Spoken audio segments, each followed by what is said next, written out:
All right, hello, and welcome back to another exciting school year.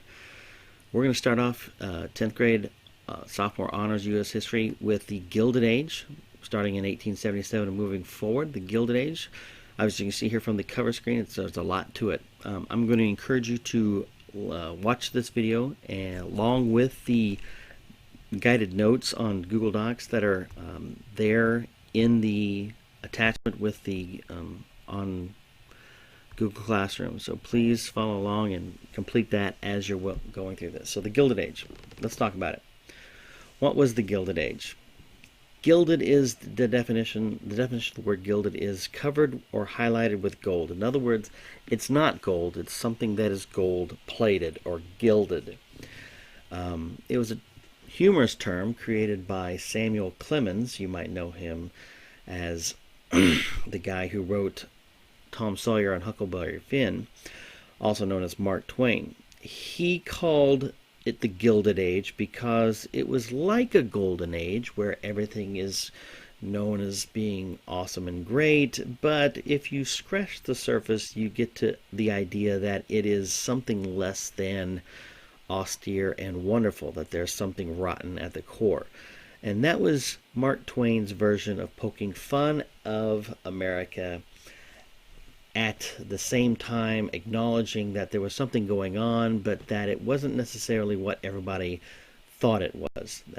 Everybody was thinking that it was one of the greatest times in American history, and to be sure, it was a good and strong and powerful time in the American economy, but there was something rotten beneath the surface, as we will obviously come to realize moving on.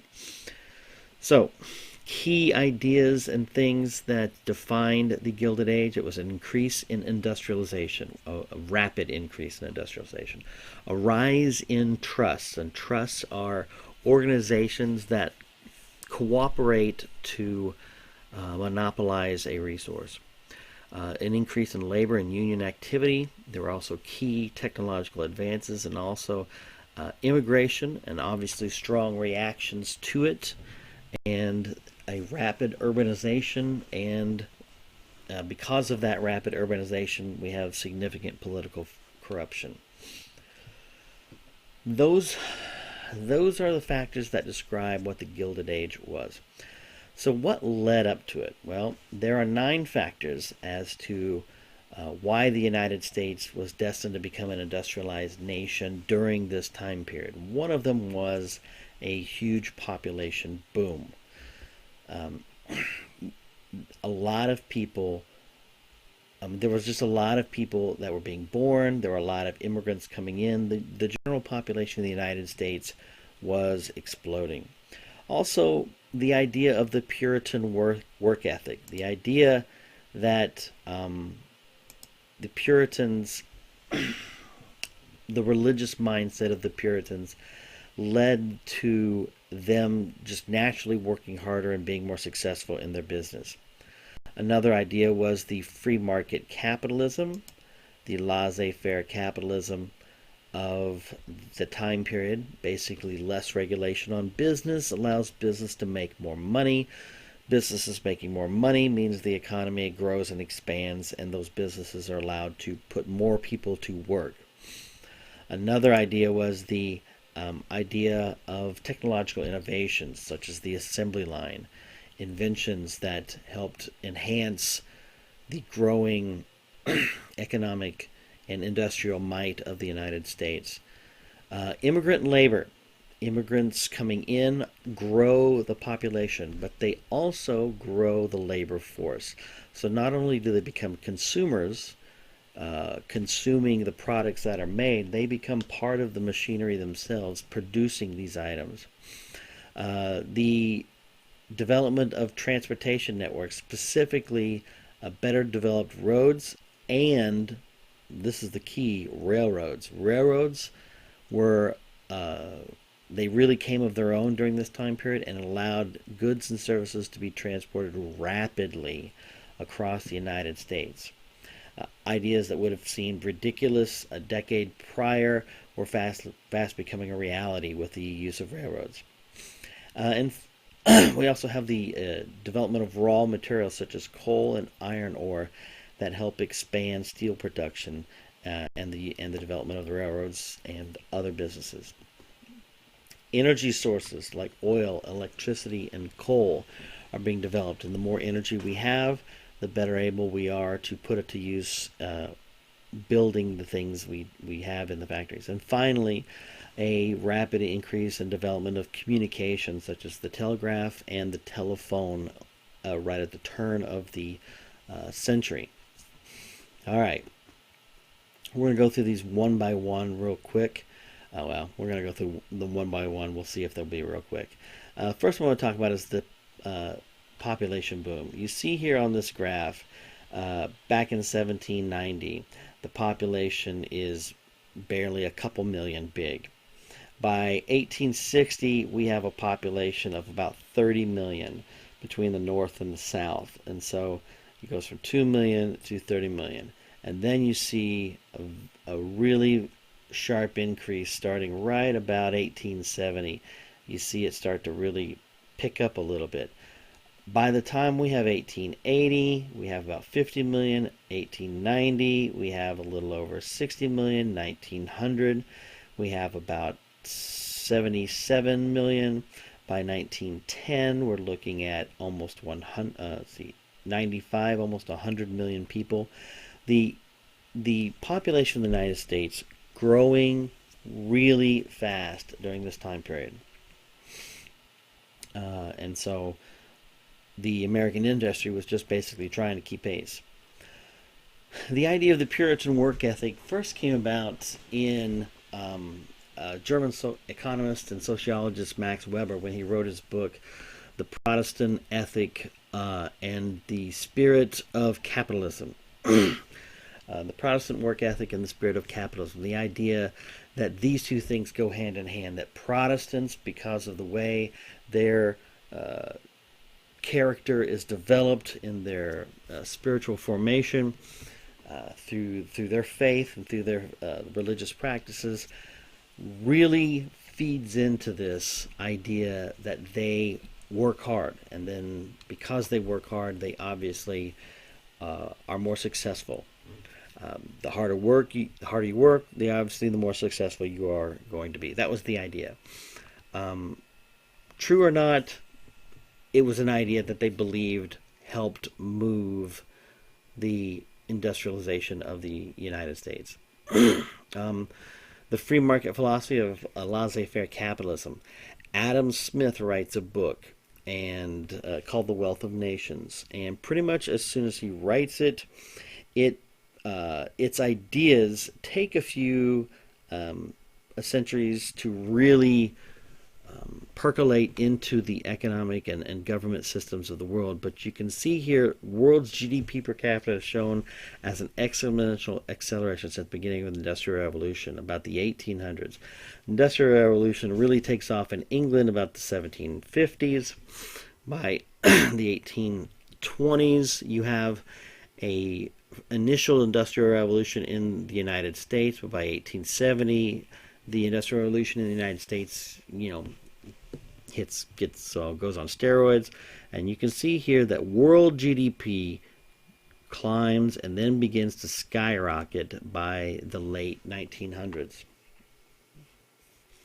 And that's because it's believed that the market style, the free market style of economics, is the one that is best suited to deliver goods to consumers in the cheapest price. That way, profit is maximized, and that way, consumers' dollars go further in their spending. There are four general types of economic systems. Traditional economic systems that rely on ritual or custom. This is where, your dad was a blacksmith, so you become a blacksmith because that's the habit, that's the custom, that's the ritual. And so it doesn't matter that we have, 17 blacksmiths in the town. We all had our fathers as blacksmiths, so we all became blacksmiths. And so that's the idea, and that works on small communities, okay, where like a small town where there's only one need for a blacksmith, and so the family that has the blacksmith, they keep being the blacksmith. The family that's the cobbler, they keep being the cobbler. family that's the Millers keep being the Millers. The one of the opposites to that is a command economy, where instead of it is the community deciding, it is the state that is deciding. The central government makes all economic decisions in a command economy. Between the command economy and the market economy is what we have the mixed economy, a system that combines tradition and free markets with limited government intervention, so public and private ownership of industries. In a command economy, the government owns everything and you work for the government. In a mixed economy, the government owns some stuff and in some places is in competition with private businesses, sometimes for the same things. I mean, today we live largely in a mixed economy. For instance, we have private businesses that produce electricity, like Duke Energy, but we also have government businesses that produce energy. For instance, Hamilton, Ohio's power system is generated on their own power system, their own coal-fired plant for the city of Hamilton and the surrounding areas.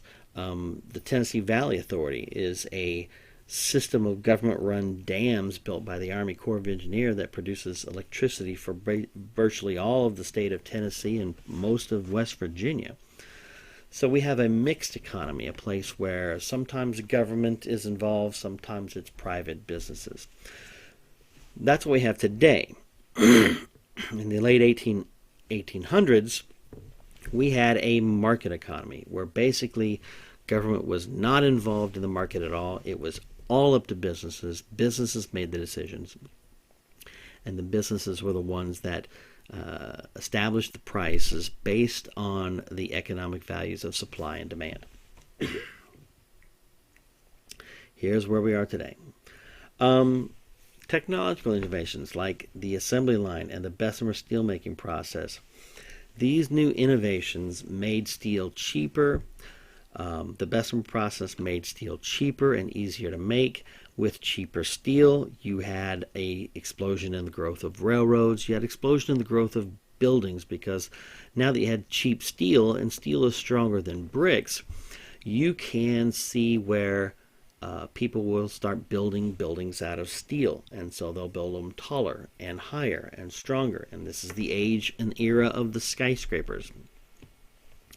A really neat corollary to this is the Empire State Building was built early in this time period, just a little bit before the time period when steel became plentiful. And so there are, I'm not sure if it's exactly the Empire State Building or not, but there are several buildings, and I believe the Empire State Building is one of them, where bricks were what was used, and in order to get the foundation strong enough, they had to have brick walls that were like 8 feet thick.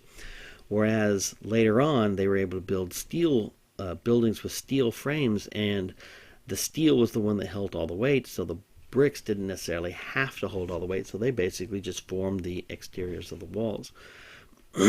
So, the Ford assembly line, the 1930 Model T Ford assembly line, made cars incredibly cheap, made them fast, made them plentiful, and made them cheap. So the cost of owning an automobile dropped dramatically. Here you have a modern assembly line, just showing that. Immigration, you see immigration growing through the decades. Beginning in 1821, you see very little, but 1841, 1861 during the Civil War, 1881, you see a peak right at the turn of the 1900s, a really sharp peak all the way up to about 9 million immigrants per decade. So, obviously, we just talked about, we just saw figures where the growth of the United States went from 2 million in 1790 to almost 100 million by the early 1900s. Well, when you're getting almost 10 million immigrants a decade, that's going to help push that population up. Transportation and rail networks, like the railroads, obviously a big one. Here you see the railroad lines as of 1840, so 20 years before the Civil War, and you see where they're starting largely here on the East Coast, largely along the metropolitan and urban areas of the East Coast. By 1890, kablooey. I mean, they explode all over the place. And this is a very basic track design. There are images that I have in some of these that you can see here that are that show how completely the rail system has dominated the transportation network. Here you have a side-by-side comparison. Here you have the modern-day roads networks to give you an idea of how similar the roads are. This is the major U.S. highway network of today. How similar those were today to the rail network of the late 1800s. Number 7, the raw materials. For instance, coal here as an example. The development of coal for the raw materials to provide both energy and to provide a source of energy for electricity later on, but also at this time to produce steel, the heat to produce steel. You have iron ore that was being mined heavily at this time, and most of our iron ore comes from the abandoned iron deposits in Minnesota and Michigan and Wisconsin at this time. It doesn't look like a lot, but these iron ranges are, hundreds of miles long and hundreds and dozens of miles wide. So it produces a lot of iron ore.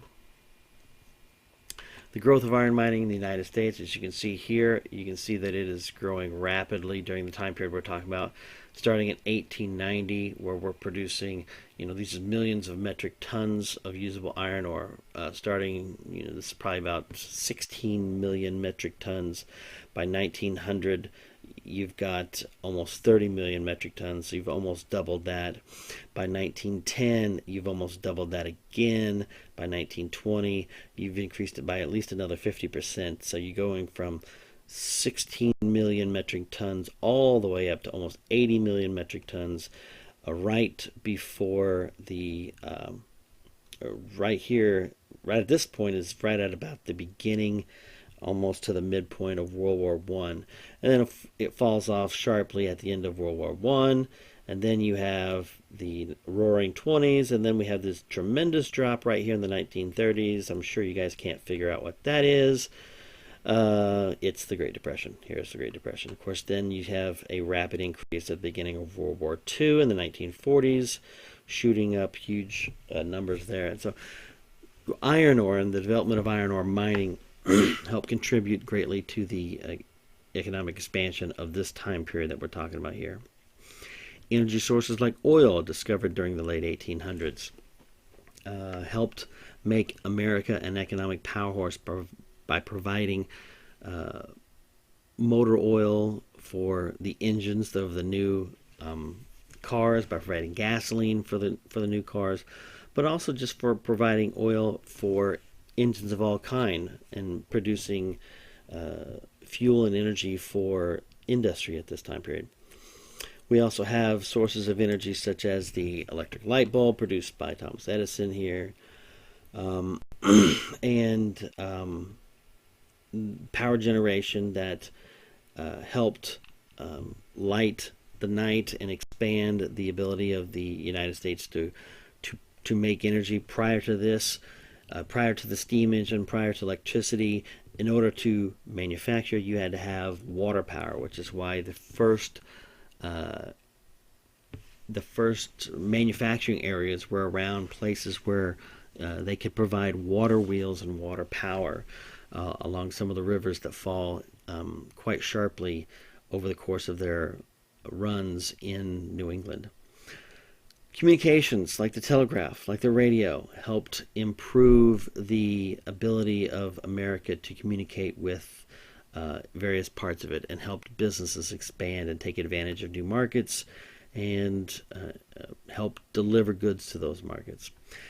Finally, I have this last slide here. It just shows you the Gilded Age. And I think one of the questions, the last question I have here is I ask you, which of these things do you think most easily sums up the Gilded Age?